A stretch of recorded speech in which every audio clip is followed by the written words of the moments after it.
Unexpected effects. Commander Sarah Mitchell never expected her first diplomatic mission to go quite like this. As lead xenobiologist aboard the Earth vessel Horizon, she prepared extensively for humanity's first official contact with the Lysarians, a species known for their sophisticated biotechnology and striking appearance. What she hadn't prepared for was becoming an accidental biological weapon. The Lysarian delegation swept into the ship's conference room in a shimmer of iridescent robes and crystalline adornments.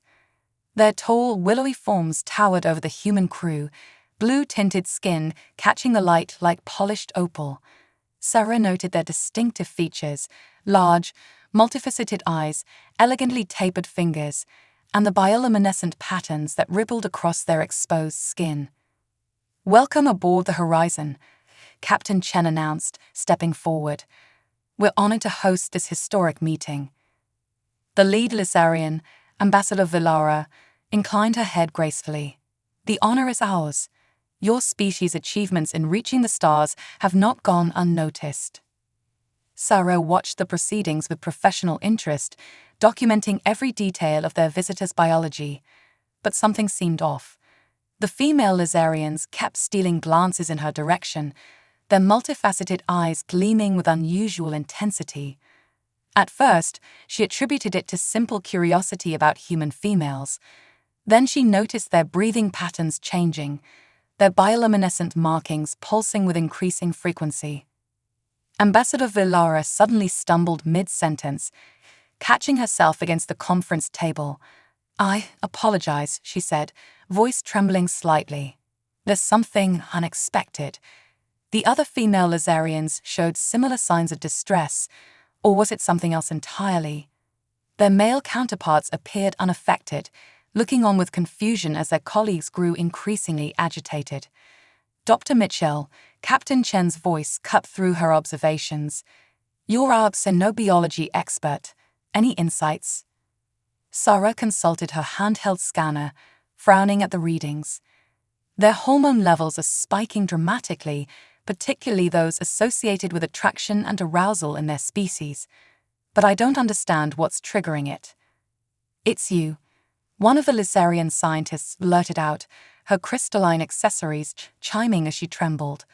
"Your biochemical signature. It's like nothing we've encountered. So compelling." The revelation hit Sarah like a gravity shift. Something about her natural human pheromones was having an overwhelming effect on female Lysarians. The implications were staggering and potentially disastrous for diplomatic relations. "Captain," she said urgently, "I recommend we adjourn this meeting immediately. My presence appears to be causing unintended biological reactions. We need to study this phenomenon in a controlled setting before proceeding." But it was too late. Ambassador Villara had crossed the room with startling speed, reaching for Sarah with trembling fingers. "Please, just let me." The ambassador caught herself, horror crossing her elegant features as she realized what she'd been about to do. "By the stellar convergence, what's happening to us?" Security teams rushed in as chaos erupted. Female Lysarians pressed forward, drawn to Sarah like moths to flame. "Well," the captain said grimly as they'd hurried through the corridors, "I don't think this was covered in the diplomatic protocols." Sarah's mind raced with the scientific implications. "Captain, this could be groundbreaking. If human pheromones have such a powerful effect on their species, it could revolutionize our understanding of xenobiology, not to mention the potential medical and therapeutic applications." "Let's focus on preventing a diplomatic incident first," Chen replied. "Though I have to admit, it's not every day humanity discovers a superpower by accident." Safely sealed in her lab, Sarah began analyzing her own biochemistry, trying to isolate the compound causing such dramatic reactions. Outside, she could hear the ship's crew scrambling to contain the situation. First contact had gone sideways in the most unexpected way possible, but she couldn't help feeling a thrill of discovery. Humanity had just proven itself far more interesting to the galactic community than anyone had anticipated. As she worked, a message flashed across her screen, a formal request from the Lysarian Science Academy to study the phenomenon. Despite the diplomatic chaos, They were intrigued. Perhaps this accidental discovery would open doors rather than close them. Sarah smiled as she composed her reply. Sometimes humanity's greatest contributions to the galaxy came not from their technology or culture, but from simply being human. Who would have thought that their species' unique biochemistry would prove so fascinating to their new alien allies? The adventure was just beginning, and Sarah Mitchell found herself at the center of a scientific mystery that would change human-alien relations forever. Not bad for her first diplomatic mission, even if it hadn't gone quite according to plan. The research begins. In the weeks following the diplomatic incident, the Horizon had been transformed into an impromptu research station. Sarah Mitchell's lab became ground zero for one of the most unique scientific collaborations in human history. The Lysarian Science Academy had sent their top researchers, all male for obvious reasons, to study the peculiar effect of human pheromones. Dr. Caxtel, a leading Lysarian biochemist, peered through an advanced molecular scanner at Sarah's latest blood sample. His crystalline implants hummed softly as they processed data. "Fascinating," he murmured. "The compound structure is unlike anything in our databases. It's as if your body produces a natural version of our most powerful attraction enhancers." Sarah reviewed the holographic data floating between them. The interesting part is that it only affects female Lysarians. The male physiological response is completely neutral. Perhaps because our species evolved with strong gender dimorphism, Caxtel suggested, female Lysarians have always been more sensitive to biochemical signals. It's how our ancestors chose compatible mates. Their research was interrupted by a commotion outside. A female Lysarian maintenance worker had wandered too close to the lab, drawn by traces of Sarah's pheromones that had escaped the containment field. Security quickly escorted her away, but such incidents were becoming more frequent. "We need better containment protocols," Sarah sighed, "and I need a shower. These isolation suits are impossible to work in." Caxtel's multifaceted eyes sparkled with amusement. "At least you're not affected by your own chemistry. Though I must admit, watching my female colleagues lose their legendary composure has been educational." The ship's intercom crackled. Dr. Mitchell to the bridge. Priority message from Lysarian High Command. In the bridge's communication chamber, a holographic projection of High Commander Ixilra materialized, notably male, given the circumstances.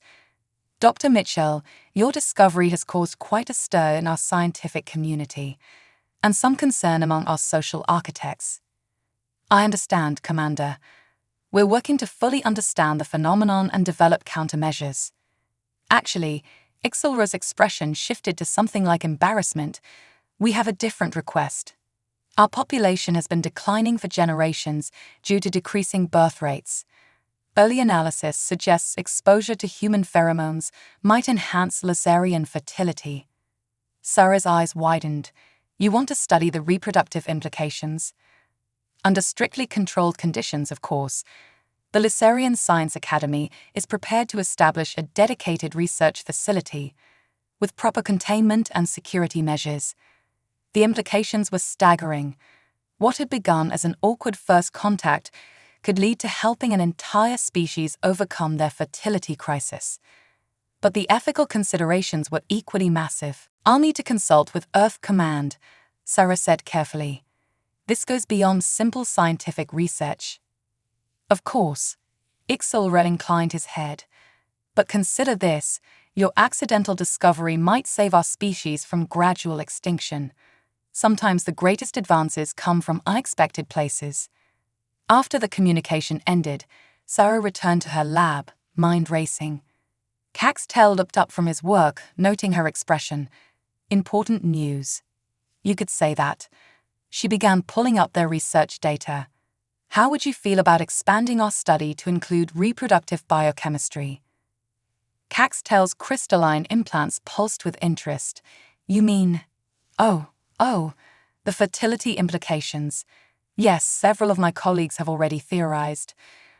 "We'll need to establish proper protocols," Sarah said, already drafting plans. ethics committees, consent frameworks, controlled exposure studies, and better security. Caxtel added Riley as another lovesick Lizarian female was led away from the lab entrance. Sarah couldn't help but laugh. Who would have thought humanity's first major contribution to galactic science would be our natural body odor?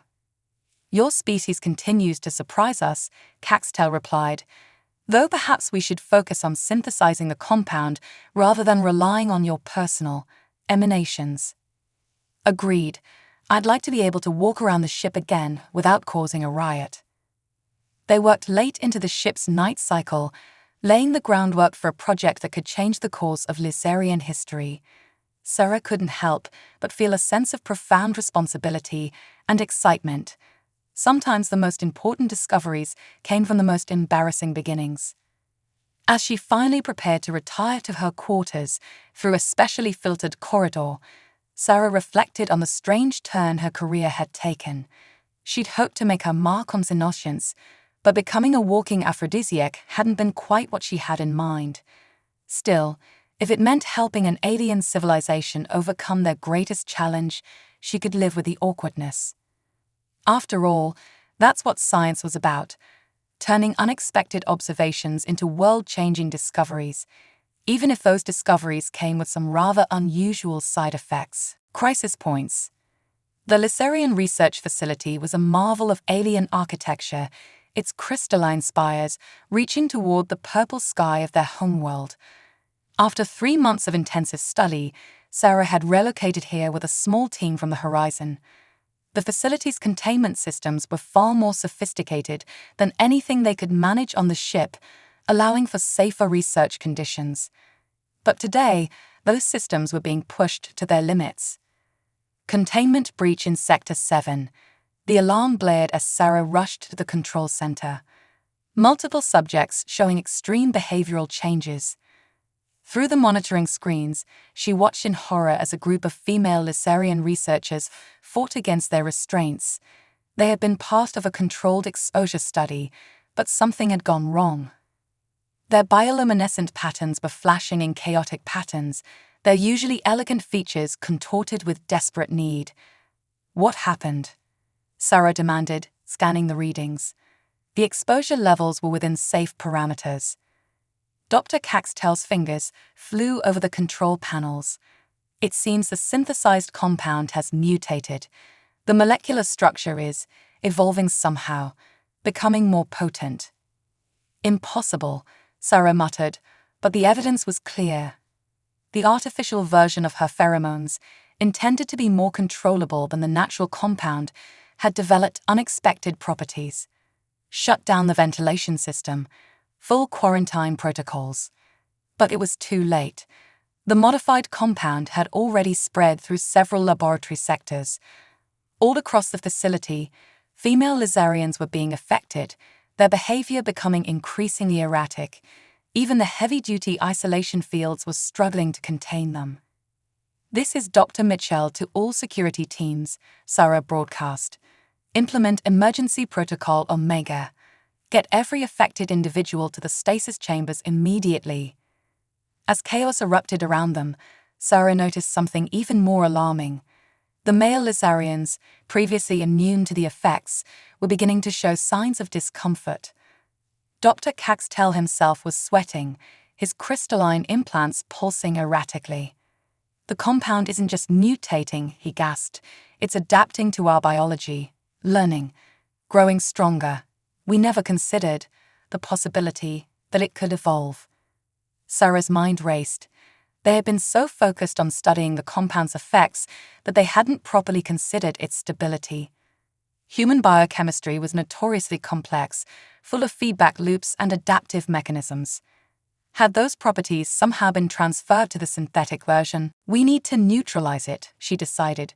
"Caxtel, what's the strongest biochemical suppressant you have?" "The temple bloom extract," he managed, fighting to maintain his composure. "But using it facility-wide could have severe side effects. Better than losing control completely." Sarah began the emergency dispensing sequence, praying it would work. As the suppressant flooded through the ventilation system, she watched the monitors anxiously. Slowly, agonizingly, the affected Lazarians began to calm. The wild bioluminescent patterns stabilized, and the desperate attempts to breach containment ceased.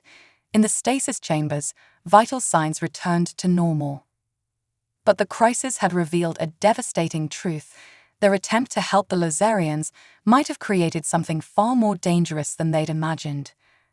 "We have to shut down the program," Sarah said quietly, once the facility was secure. "The risks are too high." Caxtel, recovered but shaken, nodded slowly. "The High Command won't be pleased. They were counting on this research to solve our fertility crisis." "We'll find another way," Sarah insisted. "One that doesn't risk turning your people into slaves to a biochemical imperative." Caxtel finished grimly. "Yes, I rather think we must." As they began the process of securing their research data and decontaminating the facility, Sarah couldn't help but feel a deep sense of responsibility. They had ventured into unknown territory, playing with forces they didn't fully understand. The road to scientific disaster, she reflected, was often paved with noble intentions. But as she reviewed the data from the incident, something caught her eye. The way the compound had adapted, evolved, it was following patterns similar to natural human immune responses. Perhaps there was something there, a different approach they hadn't considered. "Caxtel," she called out, "I need you to look at something. What if we've been thinking about this all wrong? Instead of trying to control the compound, what if we work with its adaptive properties?" The Lazarian scientist joined her, his implants humming as he processed the new data. "You mean, harness its evolution rather than suppress it? Interesting, very interesting indeed." They had failed, yes, but in that failure, they might have stumbled upon an even more important discovery. Sometimes the greatest breakthroughs came not from success, but from understanding why things went wrong. As they began formulating new theories and approaches, Sarah allowed herself to hope. The path forward wouldn't be easy, but they would find it. Together, human ingenuity and Lazarian wisdom would solve this puzzle, safely this time. After all, that's what made humans special, not just their unique biology, but their ability to learn from their mistakes and keep pushing forward, no matter the setbacks. Dangerous politics. Word of the research facility incident spread faster than a quantum transmission. Sarah found herself thrust into the center of a political firestorm that threatened not just her work, but the entire human Lazarian alliance. The Lazarian Senate chamber was packed, its crystalline walls reflecting the tense atmosphere. Sarah stood before the assembled politicians, feeling distinctly small among the towering aliens. High Commander Ixelra sat at the center, his expression unreadable. "Dr. Mitchell," he began, "your experiment nearly caused a catastrophic breakdown of social order. 17 researchers are still in medical stasis. How do you justify this?" The incident was unfortunate, Sarah acknowledged, but it provided crucial data about the compound's properties. "We now understand." "Understand." A voice cut through the chamber. Senator Vexmore, leader of the traditionalist faction, rose from his seat. "What we understand is that humans have created a biological weapon that threatens our very way of life." "That's not true," Sarah protested. "The compound's mutation was unexpected, but we've contained it. More importantly, we've learned how to prevent similar incidents. And we should trust you." Vexmore's bioluminescence pulsed with anger. "First, you disrupt our diplomatic mission with your emanations. Then you convince us to fund research that nearly drives our scientists mad. Now you want another chance." The chamber erupted in argument. Sarah noticed that the female senators seemed torn, their natural attraction to her fighting with their political instincts. The males were more openly hostile, perhaps remembering how the mutated compound had affected them. Dr. Caxtel stepped forward. "Honored senators, if I may speak. The incident, while serious, revealed something extraordinary. The compound's adaptive properties mirror natural evolutionary processes. This could be the key to solving our fertility crisis permanently. Or it could be the end of our civilization, Vexmore countered. These humans and their chaotic biology, they're too dangerous to work with. High Commander Ixelro raised his hand for silence. Dr. Mitchell, your research has caused considerable concern. However, the potential benefits cannot be ignored. What do you propose? Sarah took a deep breath. A new approach. Instead of trying to replicate human pheromones, we use them as a template to understand how they interact with Lycerian biology. No more direct exposure experiments. No more synthesis attempts. Pure theoretical work until we fully understand the mechanisms involved. And what of the affected researchers? Someone called out. They're recovering well, Sarah assured them. The effects are temporary, and we've developed treatments to speed their recovery. Their experience, while regrettable, has provided invaluable data about how to proceed safely. The debate raged for hours.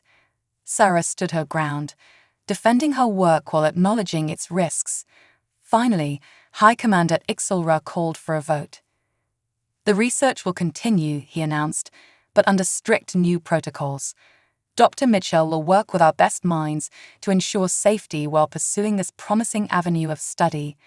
However, he fixed Sarah with a stern gaze. Any further incidents will result in immediate termination of the project and severance of scientific cooperation with Earth. As they left the Senate chamber, Caxtel touched Sarah's arm. That was too close. Vexmore and his followers won't give up easily. I know, Sarah sighed, but we can't stop now. Not when we're so close to understanding how human biology might help your people. Just be careful, Caxtel warned. Science isn't the only force at work here.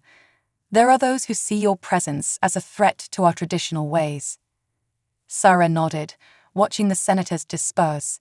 She noticed Vexmore huddled with a group of supporters, their luminescent patterns suggesting intense discussion. The political battle was far from over. Back in her newly restricted lab, Sarah began reviewing their data with fresh eyes. They had to succeed, and not just for scientific reasons. The future of human-Lycerian relations might depend on finding a way to turn this crisis into a breakthrough. Sometimes, she muttered, remembering an old Earth saying, the most important discoveries come from the most dangerous mistakes. She just hoped they'd live long enough to prove it. Conspiracy unveiled. Deep in the restricted wing of the research facility, Sarah's new breakthrough was interrupted by a security alert.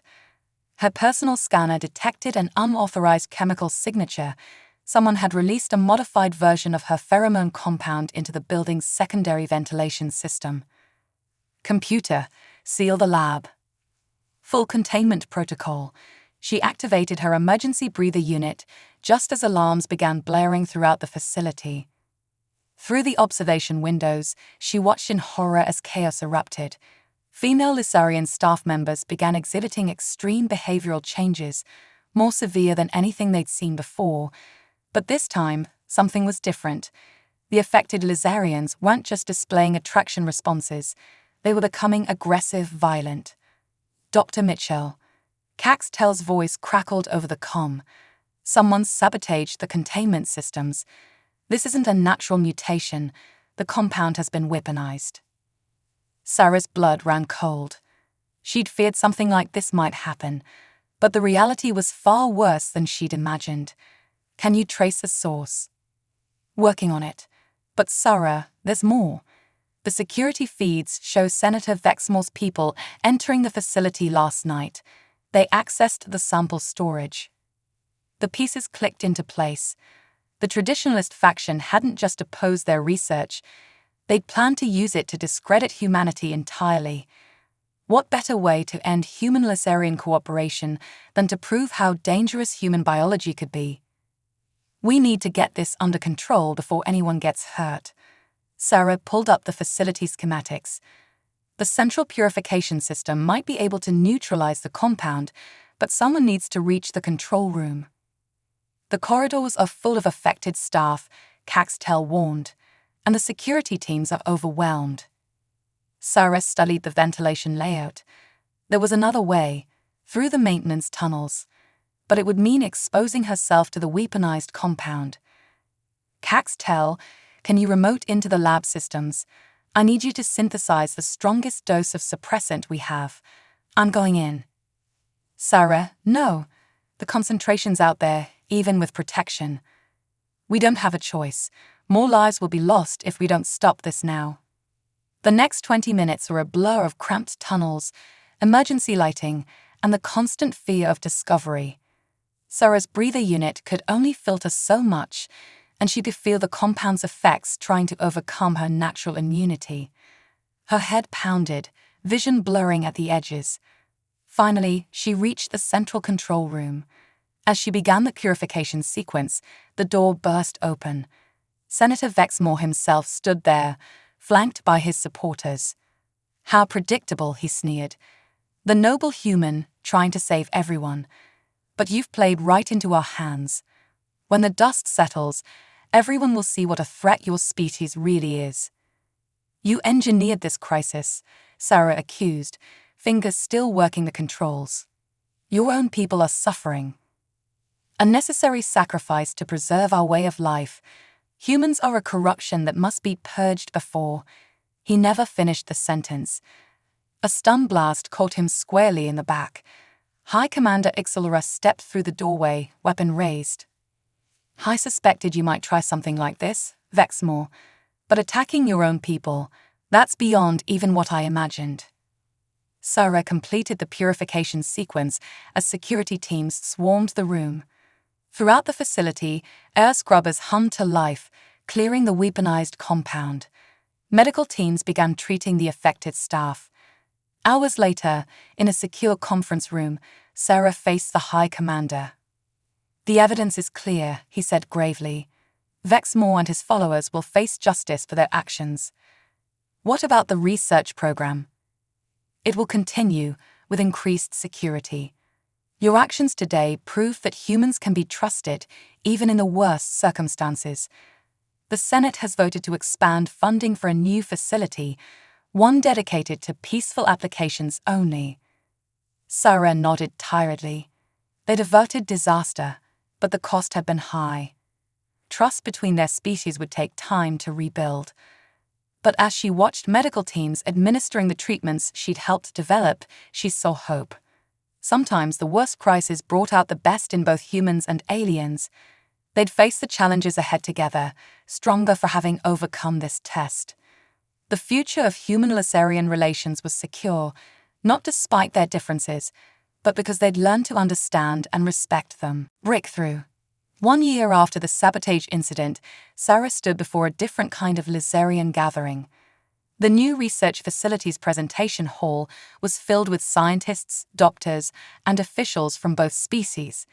The atmosphere crackled with anticipation. Ladies and gentlemen, she began, today marks a milestone in human-Laserian cooperation. What started as an accidental discovery led to a crisis, and then nearly tore our peoples apart, has finally yielded its greatest secret. Behind her, holographic displays showed complex molecular structures rotating slowly. Dr. Caxtel, now her official research partner, stepped forward to explain. By studying the adaptive properties of human pheromones, we've developed a revolutionary treatment for our fertility crisis. Not a crude hormone stimulant, but a carefully engineered therapy that helps Laserian biology remember how to function properly. The displays shifted to show medical data, birth rates, survival statistics, genetic stability markers, all trending upward. The first wave of treatments has shown a 300% increase in successful pregnancies, Sarah continued. More importantly, genetic analysis shows no abnormalities or complications. These are healthy, natural births. The audience erupted in excited discussion. High Commander Ixelra, who had become a strong supporter of their work, stood to address the crowd. Dr. Mitchell and her team have given our people more than hope. They've given us a future. And they did it not by changing who we are, but by helping us understand ourselves better through the lens of human biology. Sarah smiled, remembering the long journey here. After the sabotage attempt, they'd completely redesigned their approach. Instead of trying to replicate or modify human pheromones, they studied why they affected Lizarian biology so strongly. The answer had been surprising. Human biochemistry contained patterns that resonated with ancient, dormant aspects of Lizarian genetics. The treatment doesn't just fix the fertility problem, Caxtel explained. It's helping us understand our own evolutionary history. The similarities between human and Lizarian biology suggest our species might share common ancestors from the early days of galactic seeding. The implications were staggering. Not only had they solved the Lizarian fertility crisis, but they'd also discovered evidence that humans and Lizarians might be distant genetic cousins. After the presentation, Sarah found herself surrounded by well-wishers. Female Lizarians no longer struggled with uncontrollable attraction to her. The better understanding of their biology had led to treatments for that too. "You've changed our world," a young Lizarian researcher told her, eyes shining. "Not just through science, but by showing us that our differences can lead to greater understanding." Later, in her private lab, Sarah reviewed the latest data with Cax's telephone. "Sometimes I wonder what would have happened if I hadn't caused that diplomatic incident," she mused. "The universe has a way of bringing important discoveries when they're needed most," he replied, though perhaps with less dramatic flair than humans tend to generate. Sarah laughed. "Well, at least now I can walk down a hallway without causing a riot." Indeed, though I must admit, watching my typically composed colleagues lose their dignity did provide some entertainment value. Their friendly banter was interrupted by a priority message. The Lizarian Science Academy was requesting their help with a new project, using their breakthrough to help other species facing similar genetic challenges. "Ready to change more worlds?" Sarah asked.